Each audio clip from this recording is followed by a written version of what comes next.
நம்முடைய பிதாவாகிய தேவனாலும் கர்த்தராகிய இயேசுவினாலும் பரிசுத்த ஆவியினாலும் உங்களுக்கு கிருபையும் சமாதானமும் ஆசீர்வாதமும் உண்டாகட்டும் என்று சொல்லி கர்த்தருடைய நாமத்தினாலே உங்களை வாழ்த்துகிறேன். தொடர்ந்து பிரியம் என்கிறதான தலைப்பிலே அல்லது தேவனுக்கு பிரியம் என்கிற தலைப்பிலே தேவனுடைய வார்த்தையை நம்ம தியானிச்சுக்கிட்டு இருக்கிறோம். வாசிக்கலாம் மறுபடியும். ரோமருக்கு எழுதின நிருபம் 12ஆம் அதிகாரம் 2வது வசனம். நீங்கள் இந்த பிரபஞ்சத்திற்கு ஒத்த வேஷம் தெரியாமல் தேவனுடைய நன்மையும் பிரியமும் பரிபூரணமுமான சித்தம் இன்னதென்று பகுத்தறியத்தக்கதாக உங்கள் மனம் புதிதாகிறதுனாலே மறுரூபமாகுங்கள். அல்லேலூயா. சரீரங்களை தேவனுக்கு பிரியமும் பரிசுத்தமான ஜீவ பலியாய் ஒப்பு கொடுத்த தேவனுடைய பிள்ளைகள் இரண்டாவது தங்களுடைய மனது புதிதாகும்படி தேவனுக்கு அர்ப்பணிக்க வேண்டும். அவர்களுடைய மனது புதிதாக வேண்டுமே ஆனால் இந்த உலகத்திற்கொத்த வேஷம் தரிக்கக்கூடாது. தேவனுடைய நன்மை இன்னதென்று பகுத்தறியணும், தேவனுடைய பிரியம் இன்னதென்று பகுத்தறியணும், பரிபூர்ணமான சித்தம் இன்னதென்று பகுத்தறிந்தால்தான் மனம் புதிதாகிறதுனாலே மறுரூபமாக முடியும். நீங்கள் மனம் புதிதாக்கப்பட்டவர்களாய் கிறிஸ்துவின் சாயலுக்கொப்பான சாயலை தரித்து கிறிஸ்துவோடு கூட மகிமையிலே பிரவேசிக்க முடியும் என்பதுதான் நிதர்சனமான உண்மை. அல்லேலூயா. நீங்கள் எப்படியும் வாழ்ந்துவிட்டு கிறிஸ்துவினுடையதான வருகையிலே போகலாம் என்றால் அது நடக்கிற காரியம் அல்ல. மறுரூபம் என்பது எக்கால சத்தம் தொனித்த பின்பு உங்களுக்குள்ளாய் ஏற்படுவதல்ல. நீங்கள் ஆண்டவராகிய இயேசு கிறிஸ்துவை சொந்த இரட்சகராய் ஏற்றுக்கொண்டு ஞானஸ்நானம் என்கிற ஒரு உடன்படிக்கையை அவரோடு பண்ணுகிற நாள் முதற்கொண்டு உங்களுடைய பொல்லாத கிரியைகளை விட்டுவிட்டு தேவனுக்கு பிரியமான சுபாவங்களினால் நிரம்பி மனம் திரும்புதலுக்கு ஏற்ற கனிகளை கொடுத்து வசனத்தின்படி வாழுகிறதான வேளையில் கொஞ்சம் கொஞ்சமாக கிறிஸ்துவினுடைய சாயலாக நீங்கள் மாறிக்கொண்டிருக்கிறீர்கள். அல்லேலூயா. கொஞ்சம் கொஞ்சமாக நீங்கள் கிறிஸ்துவினுடைய சாயலாய் மாறுகிறதான வேளையில் ஒரு நாள் மரித்தால் கிறிஸ்துவுக்குள் மரிக்கிறீர்கள். ஆகையினாலே முதலாம் உயிர்த்தெழுதலுக்கு பங்குள்ளவர்களாய் மாறுகிறீர்கள். அல்லேலூயா. ஆமென். நீங்கள் பிழைத்திருந்தால் மனம் புதிதாகிறவர்களாய் அந்த பழைய ஆவியை விட்டவர்களாக சுபாவங்களை விட்டவர்களாக புதிய அனுபவத்தோடு கூட கிறிஸ்துவை தரித்து அவரை வெளிப்படுத்தி அவர் விரும்புகிற ஆவியின் கனிகளை கொடுத்து நீங்கள் வாழ்கிறபடியினாலே அவருடையதான வருகையின் நாளிலே இமைப்பொழுதிலே மறுரூபத்தின் பூரணமாகி அவரை தரிசிக்கிறீர்கள். அல்லேலூயா. அங்கே அவருடனே கூட இருக்கிறோம். நீங்கள் இப்படி நினைச்சிடக்கூடாது, நான் எப்படி வேண்டும் என்றாலும் வாழ்ந்து விட்டு அந்த நிமிடத்தில், ஏன்னா அந்த காகள துணி எல்லாருக்கும் செவியிலையும் கேட்கவே கேட்காது. ஆயத்தமாய் இருக்கிறவர்களுடைய செவிகளில் தான் அது துணிக்கும் என்பதை தேவனுடைய பிள்ளைகள் புரிந்து கொள்ள வேண்டும். யார் மறுரூபமாவதற்கு தகுதி உடையவர்களாய் தங்களுடைய மனதை புதிதாக்கி கொண்டவர்களாய் இருக்கிறார்களோ அவர்கள் மட்டுமே அந்த சப்தத்தை கேட்க முடியும். அல்லேலூயா. இந்த பகல் காலத்திலும் தேவனுடைய பிரியத்தை குறித்து 2 காரியங்களை நம்ம தியானிச்சோம். அவர் நம்மிடத்துல என்ன எதிர்பார்க்கிறார்? வேதம் எபேசியர் 5:10 சொல்கிறது, கர்த்தருக்கு பிரியமானது இன்னதென்று சோதித்து பாருங்கள் என்று சொல்லி வேதம் சொல்கிறது. பிரியமானது இன்னதென்று தேவனுடைய பிள்ளைகள் சோதித்து பார்க்கிறவர்களாக, அதுதான் பகுத்தறிதல். அப்ப அந்த பகுத்தறிந்து தேவனுக்கு பிரியமில்லாத காரியங்களை விட்டுவிட்டு தேவனுக்கு பிரியமாக அவரை மகிமைப்படுத்துகிற ஒரு வாழ்க்கை நானும் நீங்களும் வாழ வேண்டும் என்று தேவன் விரும்புகிறார். அப்ப முதலாவது எது பிரியம் என்று சொல்லி தியானித்தோம். பரிபூரணமாய் தேவனுக்கு கீழ்ப்படிவது தேவனுக்கு பிரியம். அல்லேலூயா. உங்கள் கீழ்ப்படிதலிலே பரிபூரணம் இருக்க வேண்டும். தேவனுடைய பரிபூரணமான விருப்பம் உங்களுடைய கீழ்ப்படிதலிலே நிறைவேற இருக்க வேண்டும். அது தேவனுக்கு பிரியம். அல்லேலூயா. இரண்டாவதாக கடந்த வாரத்தில் நம்ம தியானிச்சோம், தேவனிடத்திலே விசுவாசம் வைப்பது தேவனுக்கு பிரியம். அல்லேலூயா. ஆமென். அந்த விசுவாசத்தின் பலனை பெற்றுக்கொள்வதற்கு ஏதுவாக தேவன் உங்களுக்குள்ளாய் ஆரம்பித்திருக்கிற விசுவாசத்தை அவர் முடிக்கும் வரைக்கும் அந்த ரட்சிப்புக்கேற்ற விசுவாசத்தில் நிலைத்திருந்து அவர் மேல் விசுவாசமாயிருப்பது அவருக்கு பிரியம். உங்களுடைய விசுவாசம் மனிதனுடைய ஞானத்தில் அல்ல, தேவனுடைய பலத்தில் இருக்க வேண்டும் என்று வேதம் சொல்கிறது.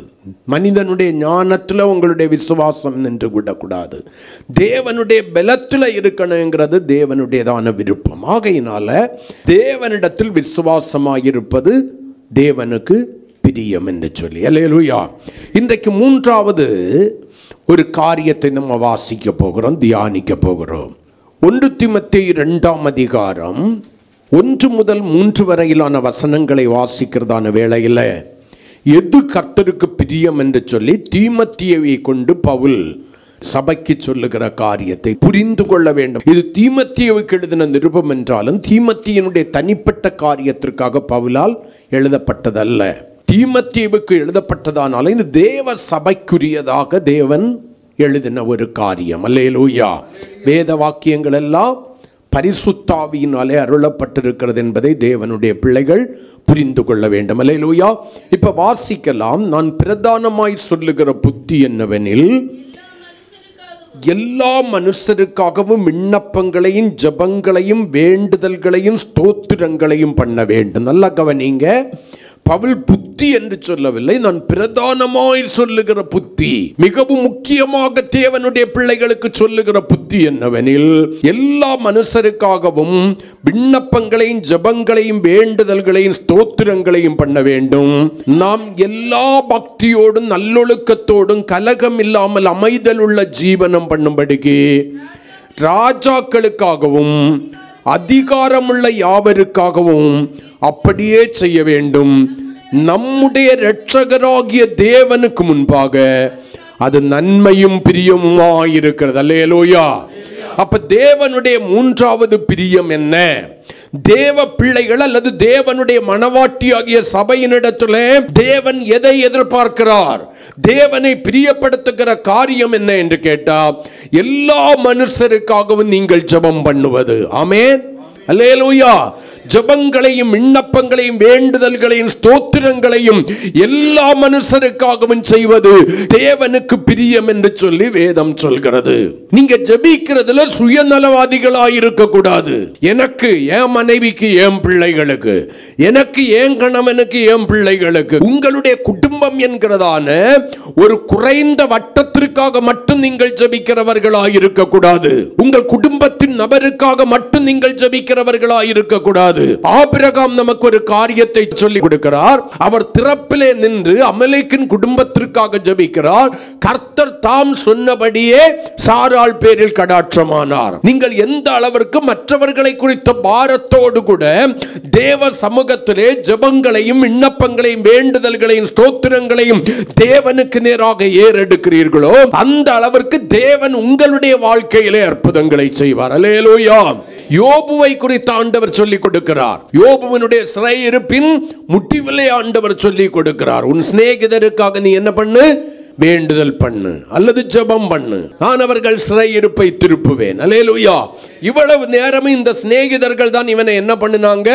நிந்தித்தார்கள், அவமானப்படுத்தினார்கள், குற்றவாளிகளாய் தீர்த்தார்கள். யோபு சொல்லி இருக்கலாம், ஆண்டவரே அது எப்படி முடியும்? அது எப்படி எனக்கு சாத்தியம்? இவ்வளவு நேரம் என்னை நிந்தித்து அவமானப்படுத்தி என்னை குற்றவாளியாய் தீர்த்த இவர்களுக்காக நான் எப்படி ஜெபிக்க முடியும்? அல்லேலூயா. வேதம் சொல்லுகிறது, யோபு தன்னுடைய சிநேகிதருக்காக விண்ணப்பம் பண்ணினான் அல்லது வேண்டுதல் பண்ணினான். கர்த்தர் அவனுடைய சிறையிருப்பை மாற்றினார். அல்லேலூயா. ஆமென். யோபு தேவனுடைய சித்தத்திற்கு உட்பட்டு சிநேகிதருக்காக ஜெபித்ததான வேளையில கர்த்தர் அவர்களுடைய பாவங்களையும் மன்னித்தார். இவனுடைய சிறையிருப்பாகிய உபத்திரவத்தின் நாட்களையும் மாற்றி போட்டார். அப்ப நான் இவர்களுக்கு தான் ஜெபிக்கணும், இவர்களுக்கு ஜெபிக்க கூடாது என்பது அல்ல. ஆளு பார்த்து ஜெபிக்கிறதுக்கல்ல தேவன் உன்னையும் என்னையும் வச்சிருக்கிறது. அல்லேலூயா.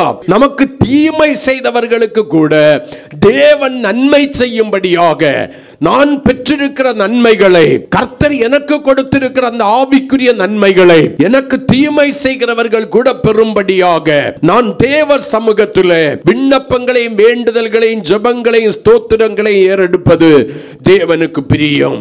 அதிகாரிகளுக்காகவும் ஆளுநர்களுக்காகவும் நான் ஜெபிப்பது தேவனுக்கு பிரியம். அப்ப மொத்தமா நான் சொல்றேன், மற்றவர்களுக்காக நான் ஜெபிக்கிறது தேவனுக்கு பிரியமாயிருக்கிறது. அல்லேலூயா. இவர்களுக்காக எதற்காய் ஜெபிக்க வேண்டுமா?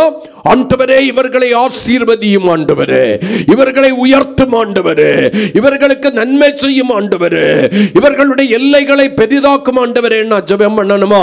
4வது வசனத்திலே வேதம் சொல்கிறது, எல்லா மனுஷரும் ரட்சிக்கப்படவும் சத்தியத்தை அறிகிற அறிவை அடையவும் அவர் சித்தம் உள்ளவராயிருக்கிறார். அப்ப நானும் நீங்களும் எதுக்காக ஜெபிக்கணும்?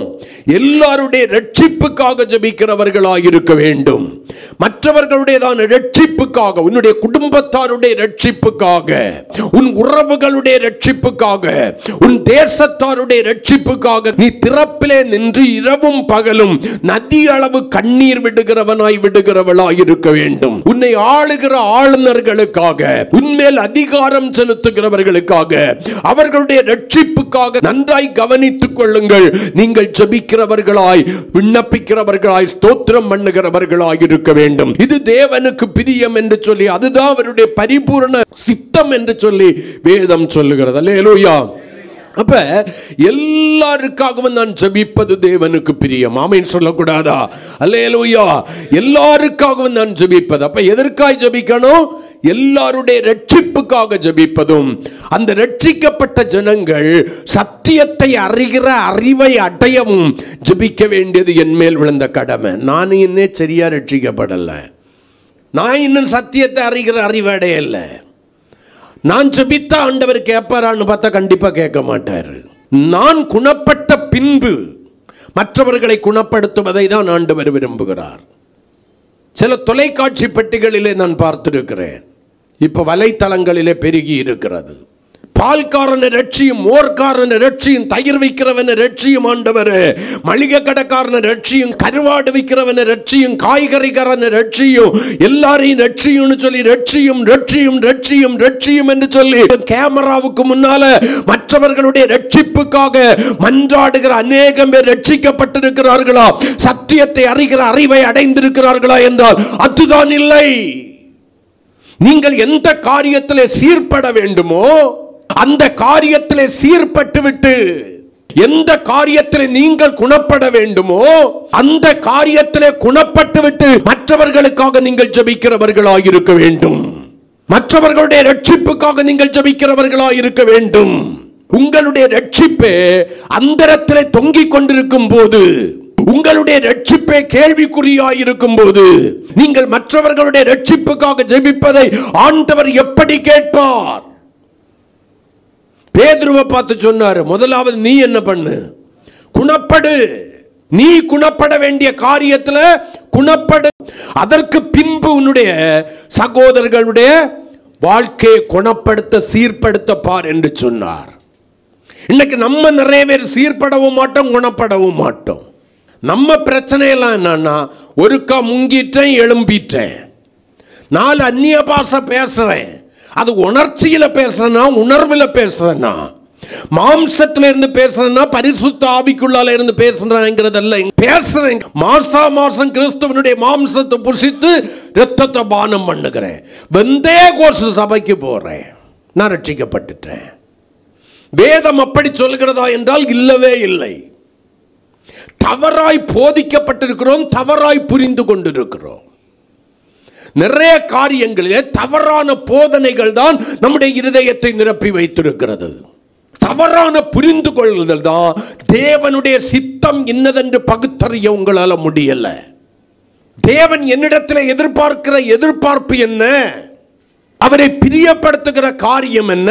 அப்ப நாம் முதலாவது சீர்படணும், குணப்படணும். இன்னும் வேதத்தில் அழகா மத்தியில சொன்னாரு, முதலாவது உன் கண்ணில் இருக்கிற உத்திரத்தை எடுத்து போடு, அதற்கு பின்பு உன் சகோதரன் கண்ணில் இருக்கிற துரும்பை எடுத்து போட வகை பார்ப்பாய்.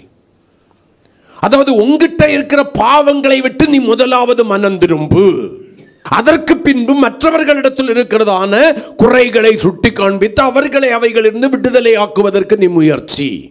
இந்த அனுபவம் உன்னுடைய வாழ்க்கையில இல்லாம உங்கிட்ட பெரிய பெரிய தவறுகளை வைத்துவிட்டு சின்ன சின்ன தவறுள்ளவர்களை குற்றவாளியாய் தீர்த்து அவர்களுடைய ரட்சிப்புக்காக நீ ஜெபிக்கிறதுனாலயோ அவர்களுக்கு சுவிசேஷம் சொல்றதுனாலே என்ன பிரயோஜனம்? உங்களுடைய என்னுடைய இருதயம் எப்படி இருக்குன்னா, ஆண்டவர் மன்னிப்பாரு, நான் ஆண்டவர் அறிஞ்சவங்களாக்கும், ஆண்டவர் மன்னிப்பாரு. அப்படி வேதம் சொல்லுகிறதா? வேதம் அப்படி சொல்லவே இல்லை.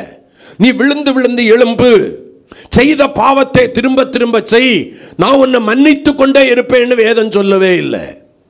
எழுதப்படாத பக்கங்களை நாம் அநேக பேர் வாசித்துக் கொண்டிருக்கிறோமே தவிர எழுதப்பட்டிருக்கிற பக்கங்களை வாசிப்பதற்கு தவறிவிட்டோம். மேலையும் படிக்க மாட்டோம், கீழையும் படிக்க மாட்டோம். நமக்கு நலமாயிருக்கிற ஒரு பகுதியை பிடித்துவிட்டு இதுதான் சரி என்று வாதிட்டுக் கொள்வோம். அது மேலே இப்படி இருக்குன்னு யாராவது சுட்டி காண்பித்தால் அது நமக்கு பிடிக்காது. கீழே இப்படி இருக்கிறது என்று யாராவது சுட்டி காண்பித்தால் பிடிக்காது.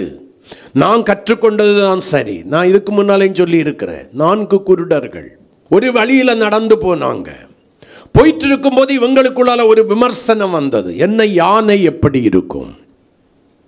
ஒருத்தன் சொன்னான் யானை சுளவு போல இருக்கும்.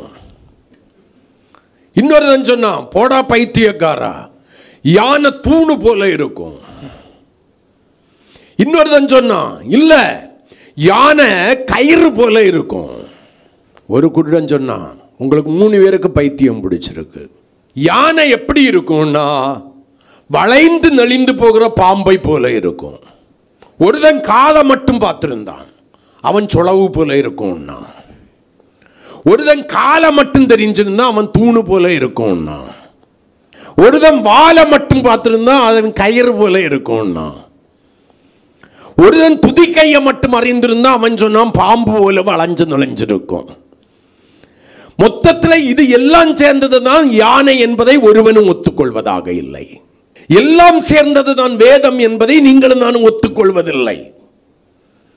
நமக்கு தெரிந்திருக்கிற ஏதோ கொஞ்சம் காரியங்களை வைத்துவிட்டு நமக்கு கை கொள்வதற்கு கடினமாயிருக்கிற காரியங்களை கை கொள்வதற்கு மனதற்றவர்களாக, கீழ்ப்படிவதற்கு மனதற்றவர்களாக, ஏற்றுக்கொள்வதற்கு மனதற்றவர்களாக, அதற்கு விரோதமாய் பேசுகிறவர்களாக, விமர்சிக்கிறவர்களாக, நான் இப்படிதான் படிச்சிருக்கிறேன், எனக்கு இப்படிதான் தெரியும், உனக்கு அப்படிதான் தெரியும்.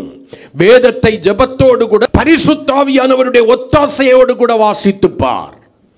வேதத்தின் ரகசியங்களையும் அதிசயங்களையும் காணும்படி தேவனுடைய கண்களை திறக்கும்படியாக வாசித்துப்பார். தேவனுடைய கண்களை திறப்பாரே ஆனால் அந்த வேதத்தின் அதிசயங்கள் எவ்வளவு மேன்மையானது என்பது உங்களுக்கு தெரியும். நீங்கள் நான் இந்த குருடர்களை போல இருக்கக்கூடாது. அதாவது அவங்க தவறு கிடையாது. ஏன்னா இவர்கள் 4 பேருமே நல்லா கவனிங்க, யானையை முழுமையாய் கண்டதில்லை. யாரோ சொன்னதை வைத்து அல்லது தங்களுக்கு தெரிந்திருக்கிற ஒரு பகுதியை வைத்து இப்படிதான் யானை என்று முடிவு பண்ணிவிட்டார்கள். ஆனால் நீங்கள் நான் அப்படி அல்ல. ஆதியாக முதல் வெளிப்படுத்தல் வரைக்கும் உள்ளதான ஒரு 66 புஸ்தகங்களை கர்த்தர் நமக்கு கொடுத்திருக்கிறார். கிட்டத்தட்ட 1460 பக்கங்களை கர்த்தர் நமக்கு கொடுத்திருக்கிறார். இதையெல்லாம் கருத்தாய் பரிசுத்த ஆவியானவருடைய ஒத்தாசையோடு கூட ஜெபத்தோடு கூட வாசிச்சாதான் அதுல இருக்கிற மறைபொருள்கள் நமக்கு வெளிப்படும். அப்ப அந்த ரட்சிக்கப்பட்டேன்னு சொன்னா போதாது, சத்தியத்தை அறிகிற அறிவு வேணும். ஆமென் சொல்லுங்களேன்.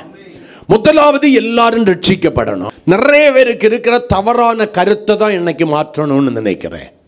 ஏன்னா இன்னைக்கு நிறைய ஊழியக்காரன் கேட்கிற ஒரு கேள்வி, ரட்சிக்கப்பட்டுட்டியா? நான் சொல்கிறேன், ரட்சிக்கப்பட்டியான்னு கேட்கிறதே தப்பு. அப்படி வேதம் சொல்லவில்லை. ரட்சிக்கப்படவும் என்றுதான் வேதம் சொல்கிறது. ரட்சிக்கப்பட்டுட்டியான்னு கேட்க கூடாது. மனம் திரும்பி இருக்கிறியா? ஆண்டவராகிய இயேசு கிறிஸ்துவை சொந்த இரட்சகராய் ஏற்றுக்கொண்டிருக்கிறாயா என்று கேட்கலாம். தவறில்லை. அந்த மனம் திரும்புதலும் இயேசுவை சொந்த இரட்சகராய் ஏற்றுக்கொண்டு வசனத்தின்படி வாழுகிற வாழ்க்கையும் தான் ஒரு மனுஷனுக்கு நிறைவான ரட்சிப்பை கொண்டு வருகிறது. கரங்களை கொட்டி அல்லேலூயா. ஆமென். ஒரு மனுஷன் ரட்சிக்கப்படணுமே ஆனால் அவன் கடந்து வர வேண்டிய 4 படிகளை நான் உங்களுக்கு சொல்றேன். இந்த படிகள் எல்லாவற்றிலும் நீங்க எப்படி இருக்கிறீங்கிறத நீங்க யோசிக்கணும். அப்பதான் நீங்க ரட்சிக்கப்பட்டிருக்கிறீர்களா இல்லையா என்பதை வேத வசனமாகிய கண்ணாடிக்கு முன்னால நிறுத்தி பார்க்கும்போது உங்களுக்கு தெரியும். முதலாவதாக கர்த்தராகிய இயேசு கிறிஸ்துவை விசுவாசிக்க வேண்டும். அப்போஸ்தல நடபடிகளின் புஸ்தகம் 16ஆம் அதிகாரம் 31வது வசனத்துல நீங்க வாசிக்கிறதான வேளையில அது எழுதப்பட்டிருக்கிறது. ஆனா 30வது வசனத்துல ஒரு கூட்டம் அப்போஸ்தலனாகிய பவுலை பார்த்து கேள்வி கேட்கிறது. ஆண்டவன்மாரே, நாங்கள் ரட்சிக்கப்படுவதற்கு என்ன செய்ய வேண்டும்? ஆண்டவன்மாரே, நாங்கள் ரட்சிக்கப்படுவதற்கு, நீங்கள் பெற்றுக்கொண்டிருக்கிற இந்த ரட்சிப்பை நாங்கள் பெறுவதற்கு, நீங்கள் கொண்டிருக்கிற இந்த அனுபவத்தை நாங்கள் பெறுவதற்கு நாங்கள் என்ன பண்ண வேண்டும்? நீங்கள் ரட்சிப்பு ரட்சிப்பு என்கிறீர்களே, இந்த ரட்சிப்பு எங்களுக்கு எப்படி கிடைக்கும்? அப்ப எந்த ரட்சிப்புக்காக நீங்க ஜெபம் பண்ணணும்ங்கிறதையும் புரிந்து கொள்ள வேண்டியதில்லை. இதுக்குதான் அப்போஸ்தலனாகிய பவுல் இப்ப பதில் சொல்றாரு. 31வது வசனத்துல வாசிக்கலாம். அதற்கு அவர்கள் கர்த்தராகிய இயேசு கிறிஸ்துவை விசுவாசி, அப்பொழுது நீயும் உன் வீட்டாரும் ரட்சிக்கப்பட்டீர்கள். Please understand. நீ கர்த்தராகிய இயேசு கிறிஸ்துவை விசுவாசி, அப்பொழுது நீயும் உன் வீட்டாரும் ரட்சிக்கப்பட்டீர்கள் என்று சொல்லி பதில் வரவில்லை. ரட்சிக்கப்படுவீர்கள். அப்ப அந்த விசுவாசம் வைக்கிற ரட்சிப்புக்கேற்ற விசுவாசம் எனக்கு பரிபூரணமான ரட்சிப்பை கொண்டு வருகிறதா என்றால் இல்லை. அந்த விசுவாசம் ரட்சிப்பின் முதல் படியிலே என்னை கொண்டு போய் நிறுத்துகிறது. இன்னைக்கு உலக வழக்கத்தின்படி ஒரு பிள்ளை 12th முடிக்கணும்னா எத்தனை வருஷம் ஆகும்? ப்ரீகேஜியில இருந்து ஒரு பிள்ளை சேர்ந்து 12th வரணும்னா 15 வருடங்கள். இனி எல்கேஜியில இருந்து போகலாம்னா எத்தனை வருஷம் ஆகும்? 14 வருடங்கள். சரி, தமிழ் மீடியம் படிக்கிறவங்களுக்கு ப்ரீகேஜி இல்லை, எல்கேஜி இல்லை, யூகேஜி இல்லைன்னு நம்ம சொல்லிட முடியாது. அவங்களும் ஏதோ ஒரு இடத்துல அரை கிளாஸ் ஒண்ணுக்கு போறாங்க. ஆக மொத்தத்தில் ஒரு அரை கிளாஸையும் சேர்த்தோம்னா கூட 13 வருஷங்கள் ஆயிரும். மொத்தத்தில் நான் என்ன சொல்றேன், கூட்டி கழிச்சே பார்த்துருவோம். 12 வருடங்கள் குறைந்து யாரும் 1ஆம் வகுப்பு முதல் 12th வரைக்கும் முடிக்கவே முடியாது. இந்த 12 வருடங்கள் படித்தாதான் ஒரு 12th முடிக்க முடியும். அல்லேலூயா. அதே போல ரட்சிப்பின் முதல் படிக்குள்ளால் ஆண்டவராகிய இயேசு கிறிஸ்துவின் நாமத்தின் மேல் வைத்திருக்கிற விசுவாசத்துல யாரை நின்னுகிட்டு நான் ரட்சிக்கப்பட்டுட்டேன், நான் ரட்சிக்கப்பட்டுட்டேன், நான் ரட்சிக்கப்பட்டுட்டேன், நீ ரட்சிக்கப்பட்டியா, நீ ரட்சிக்கப்பட்டியா, நீ ரட்சிக்கப்பட்டியா, உனக்கு அப்பா ரட்சிக்கப்பட்டானா, உன் அம்மா ரட்சிக்கப்பட்டாளா, உன் சகோதரி ரட்சிக்கப்பட்டானா, உன் சகோதரி ரட்சிக்கப்பட்டாளா, உன் கணவன் ரட்சிக்கப்பட்டானா, உன் மனைவி ரட்சிக்கப்பட்டாளா? இவர்கள் எல்லோரும் மனம் திரும்பி இயேசுவை சொந்த இரட்சகராய் ஏற்றிருக்கிறார்களான்னு கேளுங்க. முதலாவது நீ கேட்டிருக்கிறியா? நீ அதை ஏற்றுக்கொண்டிருக்கிறியா? நீ விசுவாசம் வைத்திருக்கிறாயா? நீ அந்த ஆண்டவராகிய இயேசு கிறிஸ்துவை மனம் திரும்பி சொந்த இரட்சகராய் ஏற்றுக்கொண்டிருக்கிறாயா? அப்ப ரட்சிக்கப்படுவதற்கு நான் என்ன செய்ய வேண்டும்? முதல் படியிலே ஏறணும். அந்த முதல் படி என்ன? என் ஆண்டவராகிய இயேசு கிறிஸ்து என்னுடைய இரட்சகர் என்கிற விசுவாசத்தை அவர் மேல் வைக்க வேண்டும். அவரால் அன்றி என் பாவங்கள் இருந்து எனக்கு மீட்பு தருவதற்கு இந்த உலகத்தில் ஏதொன்றும் இல்லை. என்னுடைய சன்மார்க்க ஜீவிதம் அல்லது என்னுடைய துன்மார்க்க ஜீவிதம் என்னை ரட்சிக்காது.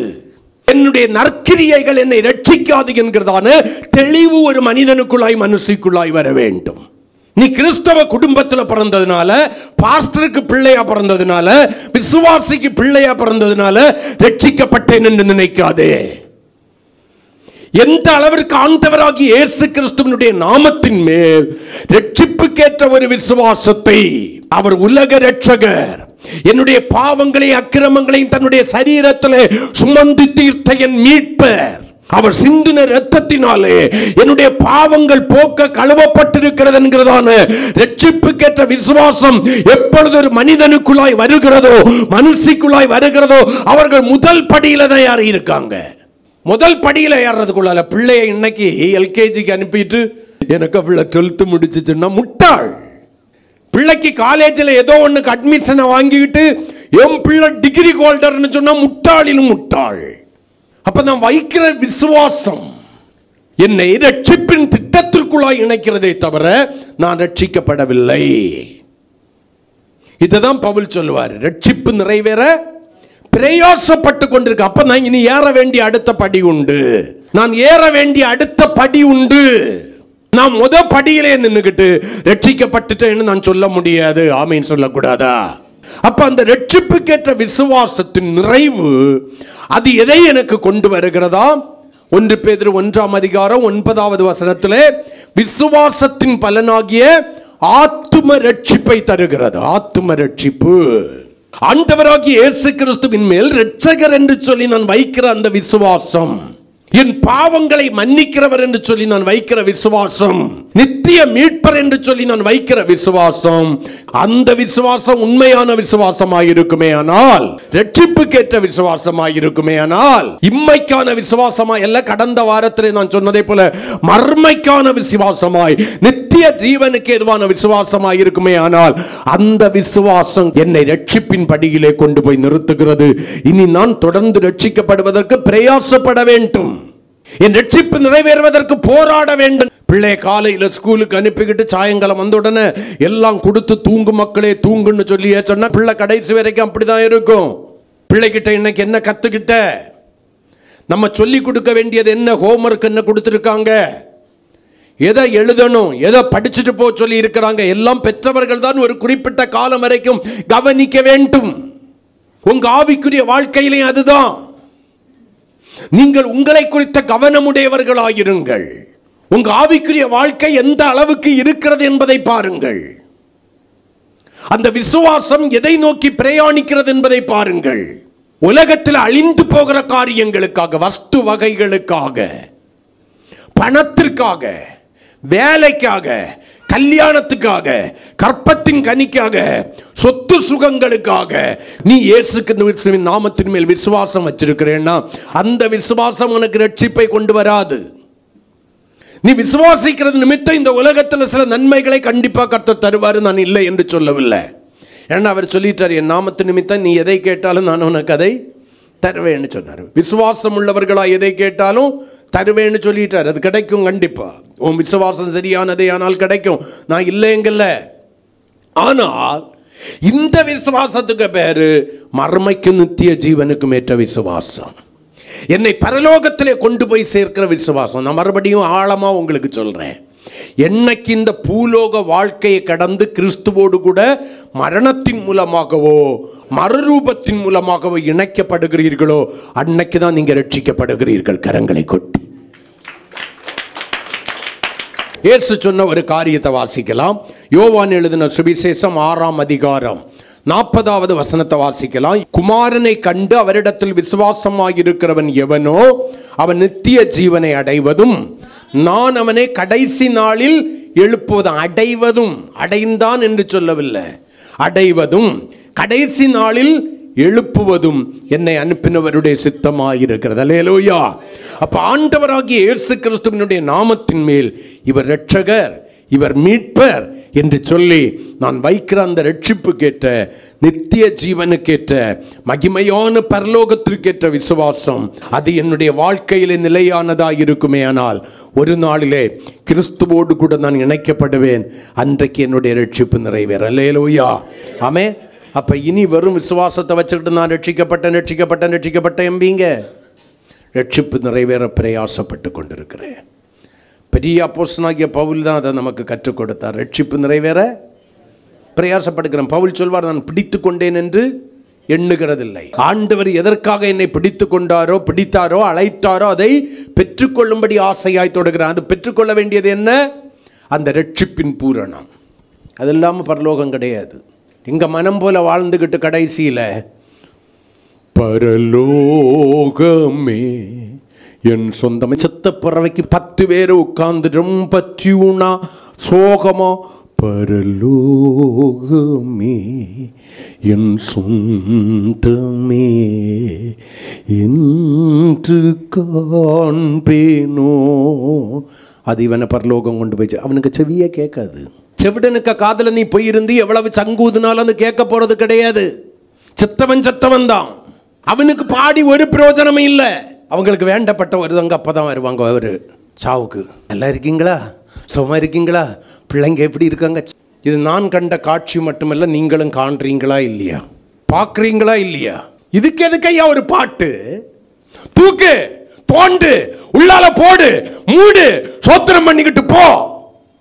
ஒரு இடத்துல கூட அடக்காராதனை நடத்தி அடக்கம் பண்ணினாங்கன்னு வேதத்தில் கிடையாது. இதுவும் நம்ம ஏற்படுத்தப்பட்ட ஒரு பாரம்பரியம். ஒரு இடத்துல கிடையாது. அடக்காராதனை நடத்தி அடக்கம் பண்ணி செத்த 3வது நாளோ 5வது நாளோ 7வது நாளோ எல்லாரையும் கூப்பிட்டு ஒரு விருந்து வச்சு அதுக்கு ஒரு ஆறுதலின் கூட்டம். ஜோதி தோன்றும் ஓர் தேசமுண்டு, விசுவாச கண்ணால் காண்கின்றே, நம்பிதா அழைக்கும் பொழுது நான் அங்கே வசிக்க செல்லுவே. இன்பராம் ஈட்டிலே மோட்சக்கரையில் நான் சந்திப்பு பீழ உந்த மாலையே பூகலிடம் தாருமே. பக்கம் போட்ட காயமும் பாய்ந்த செந்நீர் வெள்ளமும் பாவதோஷம் யாவையும் நீங்கும் போடி யாருக்கு செத்தவனுக்கு? எனக்கு பாவதோஷம் நீங்கண்டா. செத்தவனுக்கு புகலிடம் கொடுத்துரும். இந்த கொடுமை ஊழியக்காரனுக்கு என்ன தெரியுமா? செத்த பிரேதத்துக்கு முன்னால கொண்டு வச்சுக்கிட்டு இந்த செத்தவனை பரலோகத்துக்கு அனுப்புறதுக்கு ஜெபம் பண்ண வைக்கிறது. நீ வாழ்ந்த காலத்தில் இயேசு கிறிஸ்துவை சொந்த இரட்சகராக ஏற்றுக்கொண்டிருப்பாயானால், மனம் திரும்பி இருப்பேன்னா, ரட்சிப்புக்கேற்ற விசுவாசத்தை அவர் மேல் வைத்து அந்த விசுவாசத்திலே வளர்ந்திருப்பாயானால் யாரும் உனக்கு ஜெபம் பண்ணாண்டாம். ஆமீன் சொல்லுங்களேன். அல்லேலூயா. கண்ணை மூடும் சாவினில், இங்க மூடின உடனே அங்க போய் முழிப்பேன். நான் ஒரு சாராரை சொல்றேன்னு வச்சிருக்காதீங்க. ஆவிக்குரிய சபைகள் இன்னைக்கு இந்த தப்பதான் அதிகமா செய்துகிட்டு இருக்கு. அப்ப ஆண்டவராகிய இயேசு கிறிஸ்துவினுடைய நாமத்தின் மேல் வைக்கிற ரட்சிப்புக்கேற்ற விசுவாசம். ஆமென் சொல்லுங்களேன். அல்லேலூயா. அவர் என்னுடைய இரட்சகர், அவர் என்னுடைய மீட்பர், அவருடைய பாவங்களை பரிகரித்திருக்கிறார், அவருடைய இரத்தத்தினாலே நான் கழுவி சுத்திகரிக்கப்பட்டிருக்கிறேன் என்கிற அந்த விசுவாசம் என்னை ரட்சிப்புக்குரியவனாய் மாற்றுகிறது. ரட்சிப்புக்குரியவனாய், இந்த வார்த்தையை கவனிச்சுக்கணும். ரட்சிப்புக்குரியவனாய், உரியவளாய் மாற்றுகிறது. அல்லேலூயா. இப்ப விசுவாசம் வச்சுட்டேன். ஆனா வேதம் எனக்கு சொல்றது இரண்டாவது காரியத்துக்காக நம்ம போறோம். கிரியை இல்லாத விசுவாசம் செத்தது. அப்ப ஆண்டவராகிய இயேசு கிறிஸ்துவை இரட்சகர் என்று விசுவாசிக்கிற, மீட்பர் என்று விசுவாசிக்கிற நான், அவருடைய இரத்தம் என்னுடைய பாவங்களை கழுவி சுத்திகரித்திருக்கிறது என்று சொல்கிறேன்னா, என்னுடைய விசுவாசத்தை இப்ப கிரியையில காமிக்கணும். இரண்டாவது விசுவாசம் சொல்லிக்கிட்டு அப்படி போயிட முடியாது. இப்ப என்னுடைய விசுவாசம் கிரியையில வெளிப்படணும். நான் இயேசுவை விசுவாசிக்கிறேன், ரட்சிப்புக்கேற்ற விசுவாசம் எனக்குள்ளா இருக்கிறது என்பதை என்னுடைய கிரியை எப்படி வெளிப்படுத்துகிறது? உங்களுக்கெல்லாம் தெரிஞ்ச வசனம் நான், தெரியாதது ஒன்று நான் சொல்லல, புதுசா ஏதோ சொல்ல போறேன் என்னெல்லாம் நினைக்காதீங்க.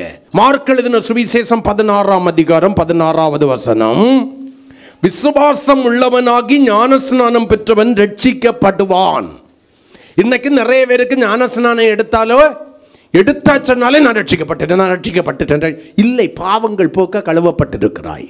விசுவாசம் உள்ளவனாகி, அதாவது ஆண்டவராகிய இயேசு கிறிஸ்துவினுடைய நாமத்தின் மேல் ரட்சிப்புக்கேற்ற விசுவாசத்தை வைத்தவன் ஞானஸ்நானம் என்கிற உடன்படிக்கை கிரியையின் மூலமாக அந்த விசுவாசத்தை வெளிப்படுத்துகிறான்.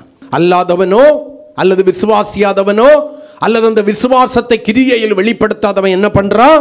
ஆக்கினைக்குள்ளாக தீர்க்கப்படுகிறான். இன்னைக்கு ரட்சிப்புக்கேற்ற விசுவாசம் இருக்கணும். சிலருக்கு என்னத்துக்கு ஞானஸ்நானம் எடுக்கணும்னே தெரியாது. இந்த வந்தே கோஸ்ல கொஞ்சம் கூட்டம் கிடக்காம கடந்துகிட்டு ஞானஸ்நானம் எடு, ஞானஸ்நானம் எடு, ஞானஸ்நானம் எடு, ஞானஸ்நானம் எடு, ஞானஸ்நானம் எடு, பரலோகத்துக்கு போனோம்னா ஞானஸ்நானம் எடு, ஞானஸ்நானம் எடு. ஏன் மனம் திரும்பி ஞானஸ்நானம், மனம் திரும்புவதற்கு ஞானஸ்நானம் கொடுங்க என்னதான் பைபிள் சொல்லுது. காண்றவனையும் போறவனையும் வாரவனையும் இன்னைக்கு ஒரு நாளைக்கு வந்தவனை பிடிச்சு உடனே முக்கி, நீங்க வந்துரு வேற எங்க போயிடாத, இங்க இலக்குவான உபதேசம், நான் ஒன்றும் பிரச்சனை கிடையாது, அங்கே எதையுமே கண்டுக்க மாட்டோம், உள்ளதை கொண்டு நான் வைத்துக் கொள்கிறேன் சொல்ற கூட்டம் அல்ல. ஆதி சபை அப்படி இருக்கவில்லை. ரட்சிக்கப்படுகிறவர்கள் சபையில் சேர்க்கப்பட்டார்கள், எல்லாரும் சபையில சேர்க்கப்படல. இன்னைக்கு அப்பதான் அவன் குடிச்சு வெளியே நின்றுகிட்டு சிகரெட் எல்லாம் போட்டுக்கிட்டு வந்திருப்பான். நீங்க ஞானஸ்நானம் எடுக்கணும். அவனுக்கு ஞானஸ்நானம்னா என்னன்னு தெரியாது. ஓகே, இப்ப நீ ரட்சிக்கப்பட்டுட்ட. அவன் மறுபடியும் போய் சிலது இருக்கிற அனுபவத்திலே இருக்கும். ஆனா அவங்களுக்கு நினைப்பென்னா, பிதா குமாரன் பரிசுத்த ஆவி நாமத்தினால ஒரு முங்கி எழும்பினா போதும் பரலோகத்துக்கு போயிடலாம். நெவர். விசுவாசம் உள்ளவனாகி ஞானஸ்நானம் பெற்றவன் ரட்சிக்கப்படுவான். அடுத்த படி, நீ ஆண்டவராகிய இயேசு கிறிஸ்துவினுடைய நாமத்தின் மேல் வைத்த ரட்சிப்புக்கேற்ற விசுவாசத்தை கிரியையில் கொண்டு வருகிறாய். நான் இயேசுவை சொந்த இரட்சகராய் ஏற்றுக்கொண்டிருக்கிறேன். இனி பழைய பாவ வாழ்க்கையோடு கூட நான் வாழ விரும்பவில்லை. என்னுடைய பழைய பாவ வாழ்க்கை இந்த தண்ணீரிலே அடக்கம் பண்ணிவிட்டு புதிய கிறிஸ்துவை தரித்துக் கொண்டு கிறிஸ்துவை வெளிப்படுத்தி வாழுகிற உண்மை கிறிஸ்தவனாய் கிறிஸ்தவனாய் வாழுகிறேங்கிறதா ஞானஸ்நானம் எடுக்கிறதனுடைய அர்த்தம். சும்மா நானும் ஞானஸ்நானம் எடுத்துட்டேன், ஆனா எந்த சுபாவமும் மாறல. வேதம் தெளிவா சொல்லுது, ஞானஸ்நானம் என்பது என்ன? பழைய மனுஷனை அடக்கம் பண்ணுதல். எத்தனை பேருக்கு பழைய பாவ சுபாவங்கள் அடக்கம் பண்ணப்பட்டிருக்கு? ஞானஸ்நானம் எடுக்கிறதுக்கு முன்னால இருந்த சுபாவம் எனக்குள்ளால வாழலைன்னு சொல்லி எத்தனை பேர் சொல்ல முடியும்?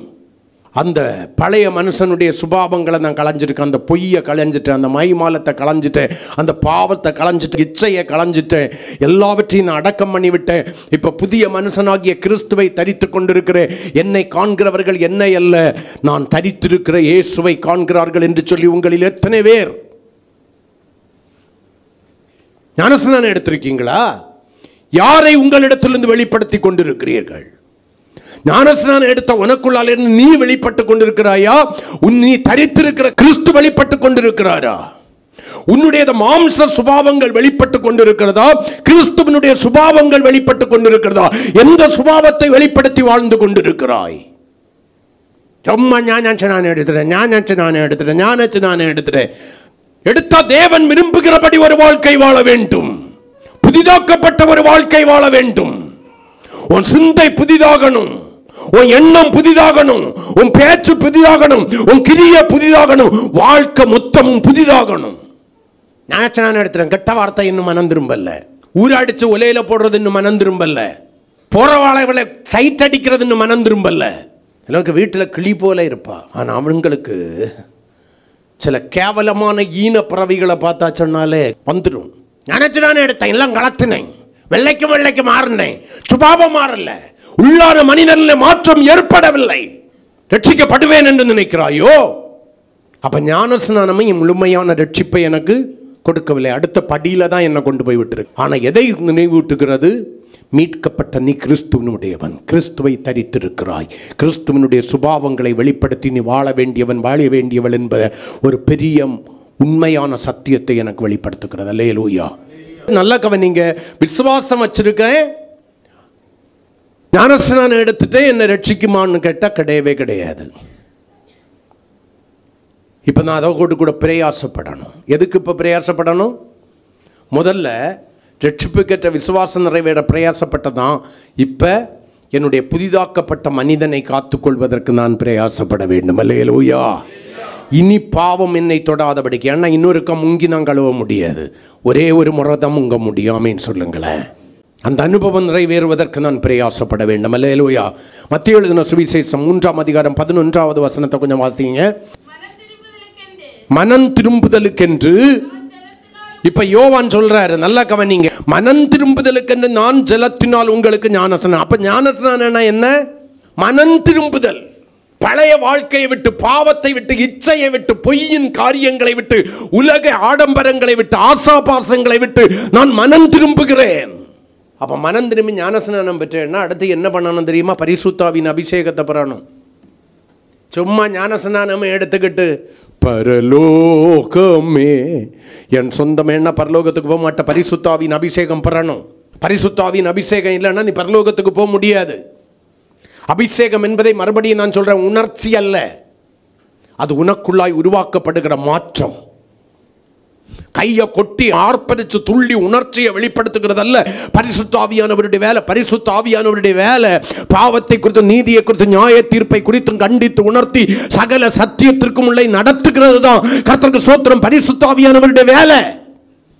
அவர் கொடுக்கப்பட்டதனுடைய நோக்கம் கையை கொட்டுறதுக்கும், துள்ளுறதுக்கும், சத்தத்தை உயர்த்துறதுக்கு, நாலு அந்நிய பாஷை பேசுறதுக்கு அல்ல, உணர்ச்சியை வெளிப்படுத்துவதற்கு அல்ல. கிறிஸ்துவின் சாயலுக்கு ஒப்பான சாயலாய் உன்னையும் என்னையும் மாற்றுவதற்காக தான் பரிசுத்த ஆவியானவர் கொடுக்கப்படுகிறார். அப்பதான் மனம் திரும்புதலுக்கேற்ற ஒரு ஞானஸ்நானம் எடுத்தனே, அந்த ஞானஸ்நான உடன்படிக்கையை நான் உடைத்து போடாதபடிக்கு காத்துக்கொள்கிறவளாய் இருக்க முடியும். இதுதான் தேவனுக்கு பிரியம். எல்லாரும் ரட்சிக்கப்படுவதற்காக ஜெபிக்கிற நீ முதலாவது உன்னுடைய ரட்சிப்பை நீ உறுதி செய். ஓன் ரட்சிப்பை உறுதி செய்யாம நீ மற்றவர்களுக்காக, தயிர்காரனுக்காக, மோரக்காரனுக்காக, பால்காரனுக்காக, கருவாடுக்காரனுக்காக, மீன்காரனுக்காக, இறைச்சிக்காரனுக்காக ஜபிக்கிறத முதல்ல நிறுத்து. உன்னுடைய ஜபம் உனக்கு பாவமாய் மாறும். உன்னுடைய ஜபத்தை கொண்டே கர்த்தர் உன்னை நியாயம் தீர்ப்பார். முதல்ல நீ குணப்படு. பக்கத்து வீட்டுக்காரனுக்காக ஜபிக்கிறத பக்கத்துடையும் முதல்ல நீ ரட்சிப்பு கேட்ட விசுவாசத்துல உறுதிப்பட்டு கொண்டு ஞான ஸ்நானத்தை பெற்று பரிசுத்தாவின் அபிஷேகத்தை பெற்று அவருடையதான சுபாவங்களை வெளிப்படுத்தி அவங்களுக்காக ஜபி. நீ வாழுகிற வாழ்க்கை அவர்களுக்குள்ளாய் மாற்றங்களை கொண்டு வரும். ஆமென். உன் வீட்டுக்குள்ளால மாற்றத்தை கொண்டு வரும். நீ இருக்கிற பகுதியில அவங்கள போல நீயும் ஆய்மாலம் பண்ணிக்கிட்டு சபையில வந்தா வெளியில போய்யா சொன்ன 4 பேருக்கு குண்டனிய கேட்டு 4 பேர்கிட்ட சொல்லல, நான் உனக்கு மண்டை உடையுது பாத்தியா, நீ எங்க மனம் திரும்பின? அங்க கேட்டு இங்க சொல்லல, நான் உனக்கு காற்று வீட்டை நின்னுருது. 2 வார்த்தையை யாராவது சொன்னாங்கன்னா அதுக்கு கூட 2 4 4 4 8 8 8 16 போட்டு ஆணுக்கும் பொண்ணுக்கும் இன்னைக்கு ஒரு பேக். பரலோகத்துக்கா போக போற? எங்க போக போற? இதுவா உன்னுடைய மனம் திரும்புதல்? இதுதான் நீ ஞானஸ்நானம் எடுத்த லட்சணமா? உன்னுடைய ஜனத்தின் நடுவிலே அங்கும் இங்கும் கோள் சொல்லி திரியாயாக.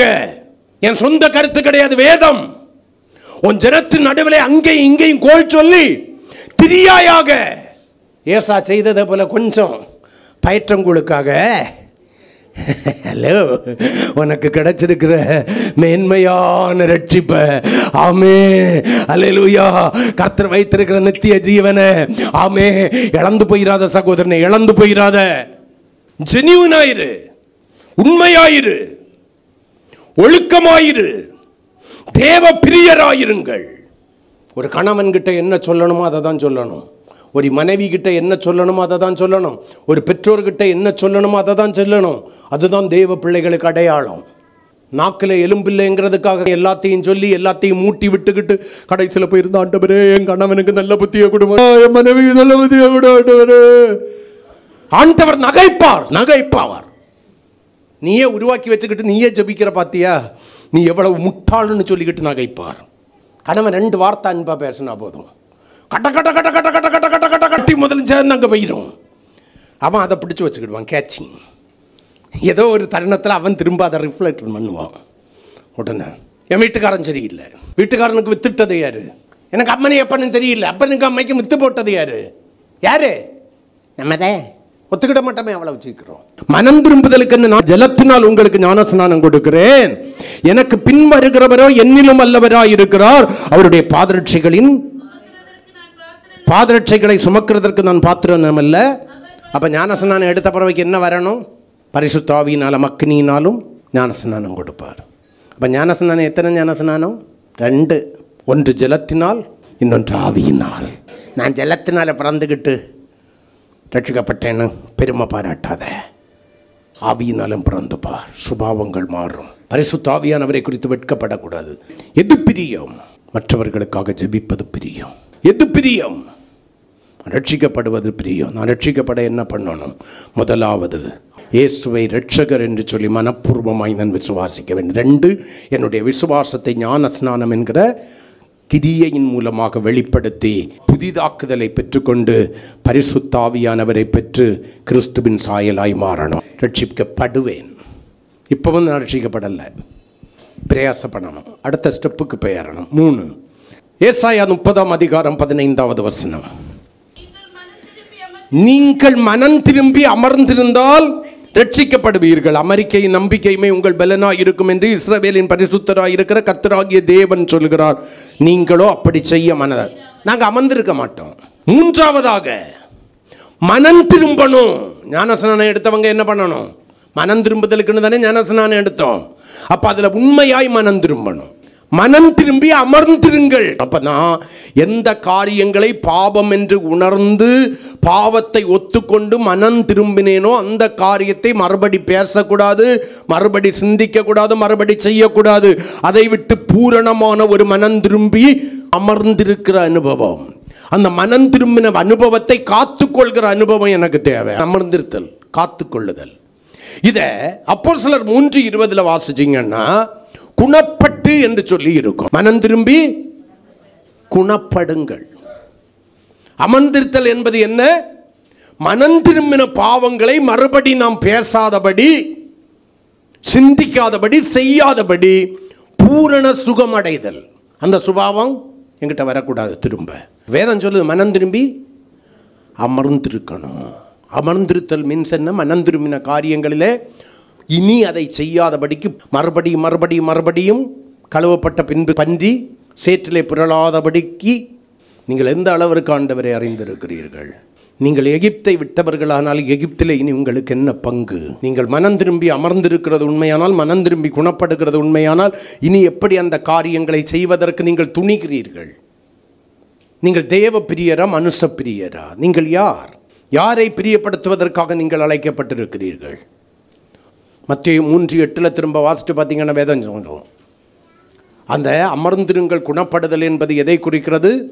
மனம் திரும்புதலுக்கேற்ற கனிகள், கிரியைகளை வெளிப்படுத்தின. நான் மனம் திரும்பி இருக்கிறேன், இனி பழைய மனுஷனை அவனுடைய சுபாவங்களையும் வெளிப்படுத்தாதபடி புதிய கிறிஸ்துவாகிய நான் தரித்து கொண்டிருக்கிற என் இரட்சகருடைய சுபாவங்களை வெளிப்படுத்தி அப்படிப்பட்ட நல்ல கிரியைகளை வெளிப்படுத்துவது. இப்போ முடிஞ்சிச்சா? ரட்சிப்பு நிறைவேறிச்சா? நெவர். இல்லை. ஏன் பாஸ்டர், விசுவாசம் வச்சாச்சு, எல்லாரும் சொன்னாங்க ஞானஸ்நானம் எடுத்தால் ரட்சிக்கப்பட்டெல்லாம் பரலோகத்துக்கு போயிடலான்னு. ஞானஸ்நானம் எடுத்தாச்சு. நீங்கள் இப்போ சொல்கிறீங்க புதுசாக ஒன்று இதுவரைக்கும் நாங்கள் கேள்விப்பட்டதே கிடையாது. மனம் திரும்பி அமர்ந்திருக்கணும் அல்லது குணப்படணும், மனம் திரும்புதலுக்கு ஏற்ற கனிகளை கொடுக்கணும், அப்போ தான் நீ ரட்சிக்கப்படுவ, ரட்சிப்பு நிறைவேற பிரயாசப்பட்டு கொண்டு இருக்கிற. இன்னும் இருக்கா? நான் இதோட முடிஞ்சிச்சுன்னு தானே நினச்சேன் பாஸ்டர். அப்படி இனி என்ன இருக்குது? இருக்குது. மத்தேயு 10:22 ஆண்டவர் சொல்லுவார், வாசிக்கலாம். என் நாமத்து நிமித்தம் நீங்கள் எல்லாராலும் அல்லேலூயா நேசிக்கப்படுவீர்கள் என்று ஆண்டவர் சொல்லல. என் நாமத்து நிமித்தம் நீங்கள் எல்லாராலும் பகைக்கப்படுவீர்கள், முடிவு பரியந்தம் நிலைத்திருப்பவனை ரட்சிக்கப்படுமா. எதுல தெரியுமா? எதுல?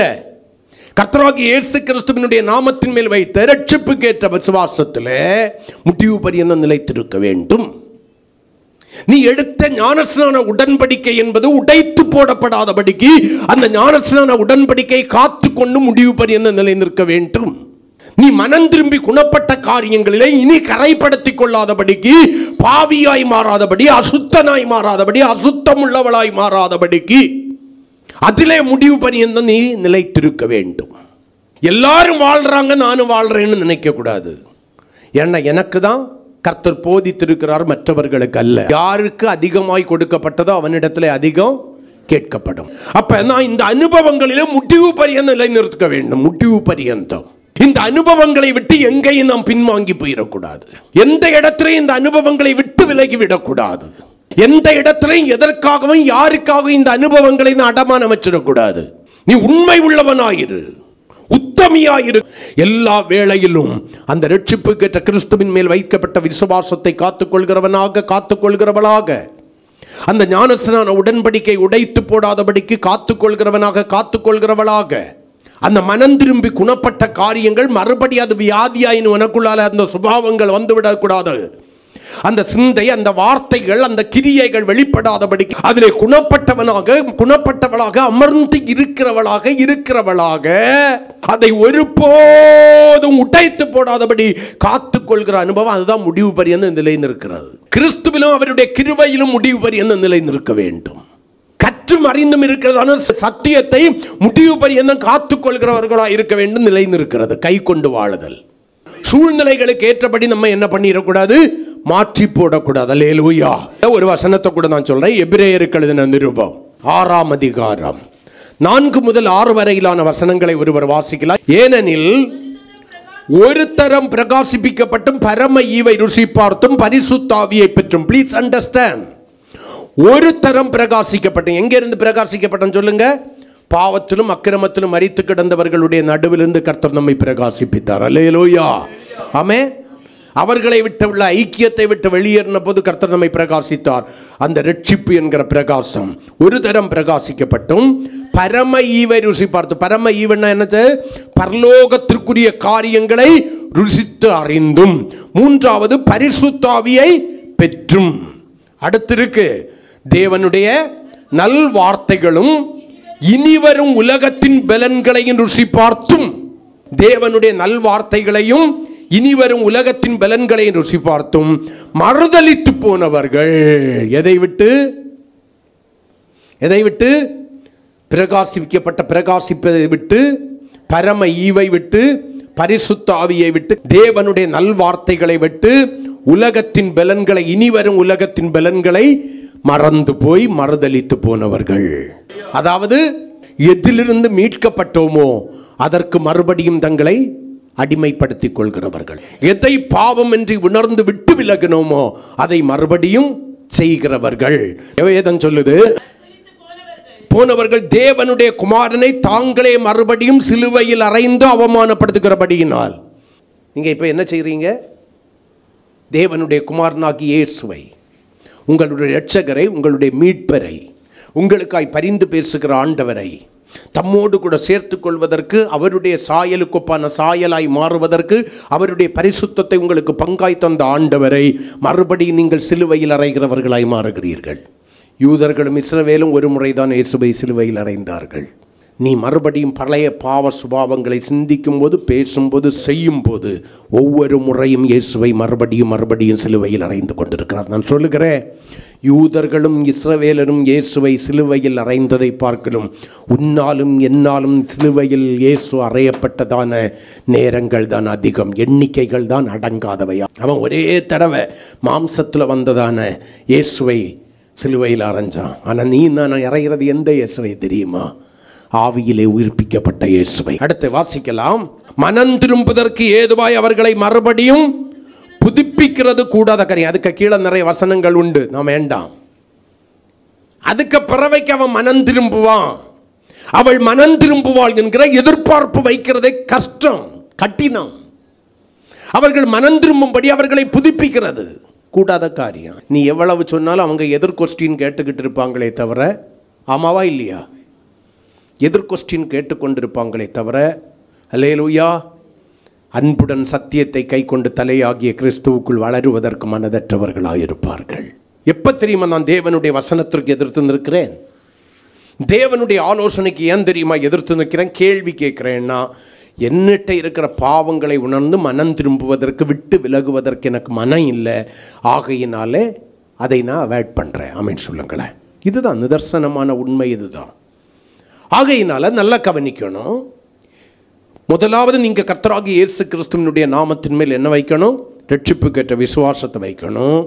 அந்த விசுவாசத்தை கிரியையினால் மாற்றி மனம் திரும்புதலுக்கு அடையாளமாக ஞானஸ்நானம் எடுக்கணும். ஞானஸ்நானம் என்கிற உடன்படிக்கையை பண்ணி கொண்டு அதோடு கூட பரிசுத்த ஆவியை பெற்றுக்கொள்ள வேண்டும். மூன்றாவதாக வேதம் சொல்லுகிறது, அமர்ந்திருக்க வேண்டும். அதாவது மனம் திரும்பி அமர்ந்திருக்க வேண்டும், குணப்பட வேண்டும். மனம் திரும்பின காரியங்களை மறுபடி செய்யாதபடி, பாவம் என்று உணர்த்தப்பட்டு விட்டு விலகின காரியங்களை மறுபடி செய்யாதபடி நீங்கள் என்ன பண்ணணும்? குணப்பட வேண்டும். அந்த காரியங்களிலே மனம் திரும்புதலுக்கு ஏற்ற கனிகளை கொடுக்க வேண்டும்.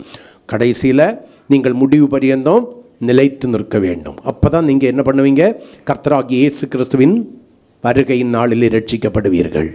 இப்போ நம்ம எங்கே இருப்போம்? அப்படிப்பட்டவங்க மட்டும் எங்கே இருப்போம்? வெளிப்படுத்தின விசேஷம் 21ஆம் அதிகாரம் 24 அதோடு கூட 27வது வசனம். ரட்சிக்கப்படுகிற ஜனங்கள் அதன் பரலோகத்தை குறிச்சாக எழுதப்பட்டிருக்கிறது. ரட்சிக்கப்படுகிற ஜனங்கள் அதன் வெளிச்சத்திலே நடப்பார்கள். ராஜாக்கள் தங்கள் மகிமையையும் கனத்தையும் அதற்குள்ளே கொண்டு வருவார்கள். அப்ப அந்த பரலோகத்துக்குள்ளால யாரு போக மாட்டாங்கிறத 27வது வசனம் நமக்கு சுட்டு காமிக்கிறது. தீட்டுள்ளதும் அருவருப்பையும் பொய்யையும் நடிப்பிக்கிறதும் ஆகிய ஒன்றும் அதில் பிரவேசிப்பதில்லை. ஆட்டுக்குட்டியானவரின் ஜீவ புஸ்தகத்தில் எழுதப்பட்டவர்கள் மாத்திரம் அதில் பிரவேசிப்பார்கள். எழுதினவருக்கு இருக்கவும் செய்வார். எப்போ உன்னுடைய நாமம் எழுதப்பட்டதா இருக்குமன்னா, நீ மனம் திரும்பி குணப்பட்ட நிலைமையிலே இருப்பாயானால், முடிவு பண்ணின நிலை நிற்பாயானால். அல்லேலூயா. இல்லைன்னா எழுதினவர் என்ன பண்ணிடுவார்?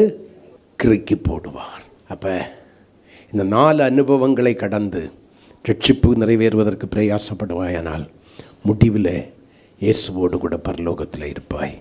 இல்லைன்னா சாத்தானோடு கூட நரகத்தில் இருப்பாய்.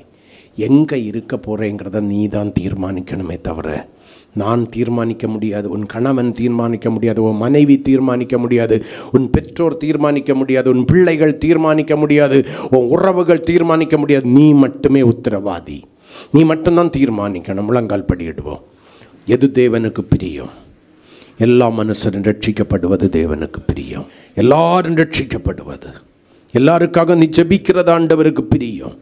ஆனால் வேதம் சொல்கிறது எல்லாரும் ரட்சிக்கப்படுவது தேவனுக்கு பிரியம்.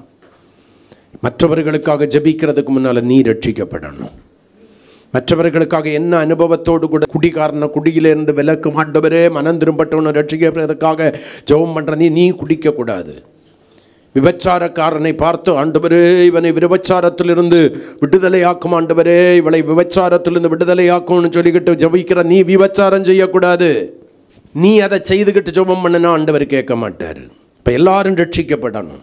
சத்தியத்தை அறிகிற அறிவை அவர் அடைவதற்கு சித்தம் உள்ளவராய், அதான் அவருடைய பிரியம். ரட்சிக்கப்படுகிறவங்க, நீ யாருக்கா ஜெபம் பண்ணுறிய அவங்க ரட்சிக்கப்படுறவங்க சத்தியத்தை அறிகிற அறிவை அடையணும். நம்பர் 1, ரட்சிக்கப்படுவதற்கு நான் என்ன செய்ய வேண்டும்? ஆண்டவராக இயேசு கிறிஸ்துவை இரட்சகராக விசுவாசி. 2, நான் என்ன செய்ய வேண்டும்? அந்த விசுவாசத்தை கிரியையில் கொண்டு வந்து மனம் திரும்புதலுக்கேற்ற ஞானஸ்நானம் என்கிற உடன்படிக்கையை ஏற்படுத்தி பரிசுத்தாவியின் அபிஷேகத்தை பெற்ற அந்த உடன்படிக்கையை உடைத்து போடாதபடி காத்துக்கொள். நம்பர் 3, மனம் திரும்பி அமர்ந்திருங்கள் என்று எழுதப்பட்ட, அதாவது மனம் திரும்பின காரியங்களிலே குணப்பட்டு மனம் திரும்புதலுக்கேற்ற கனிகளை தந்து விட்டு விலகின பாவங்களை மறுபடி சிந்திக்காதபடி, பேசாதபடி, செய்யாதபடி உங்களை காத்துக்கொள்ள வேண்டும். 4, என்ன நிந்தைகள், அவமானங்கள், வேதனைகள், கண்ணீர்கள், துக்கங்கள் வந்தாலும், உலகமே வெறுத்தாலும் பகைத்தாலும், எடுத்த தீர்மானங்களிலே வைத்ததான் அந்த விசுவாசத்திலே மனம் திரும்புதலிலே ஞானஸ்நான உடன்படிக்கையிலே பின்வாங்கி போகாதபடி அவைகளை காத்து கொண்டு முடிவு பரியந்த நிலை நிற்க வேண்டும். இந்த பகல் காலத்தில் உங்களுடைய அனுபவம் என்ன? இன்னும் நீங்கள் நினைக்கிறீங்களா நான் ரட்சிக்கப்பட்டுட்டேன்னு? உங்களில் எத்தனை பேர் ரட்சிப்பு நிறைவேறுவதற்கு பிரயாசப்பட்டு தான் ஆக வேண்டும்? நான் இவ்வளவு நாளும் கண் சருகி போன ஒரு குருடனாய் குருடியாக இருந்திருக்கேன். நான் ரட்சிக்கப்பட்டேன்னு நினச்சேன். இல்லை, ரட்சிப்பு நிறைவேறுவதற்கு இத்தனை படிகளை நான் தாண்டி வர வேண்டியது இருக்கிறது. அப்பொழுதுதான் ஆத்தும ரட்சிப்பை நான் அடைந்து கர்த்தருக்கு ஸ்தோத்திரம் தேவனுடைய ராஜ்யத்திலே பங்காளியாக இருப்பேன் என்று உங்களில் எத்தனை பேர் புரிந்து கொண்டீர்கள்? இந்த பகல் காலத்தில் நம்மை தாழ்த்துவோம், தேவ கரங்களிலே ஒப்பு கொடுப்போம். கர்த்தர் நம்மை ஆசீர்வதிப்பார்.